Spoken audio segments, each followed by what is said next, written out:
রোববার দুপুর ২টার দিকে শহীদ ওসমান হাদী হত্যার বিচারের দাবিতে ঝালকাঠিতে তৃতীয় দিনের মতো মহাসড়ক অবরোধ করেছে ছাত্র জনতা। শহরের কলেজ মোড় এলাকায় জড়ো হয়ে তারা বরিশাল খুলনা মহাসড়ক অবরোধ ও বিক্ষোভ কর্মসূচি পালন করে। এতে মহাসড়কে যান চলাচল সম্পূর্ণ বন্ধ হয়ে যায় এবং চরম ভোগান্তিতে পড়েন যাত্রীরা।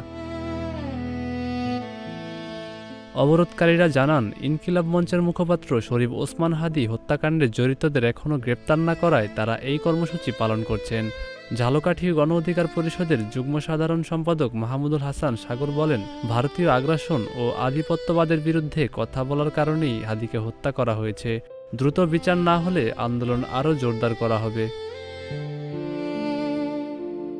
বৈষম্যবিরোধী ছাত্র আন্দোলনের নেতারাও দ্রুত গ্রেপ্তার ও বিচার দাবি করেন।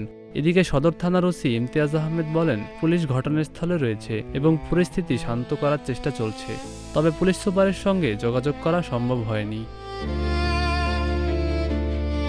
সাজিদুর রহমান সামি, নাগরিক প্রতিদিন।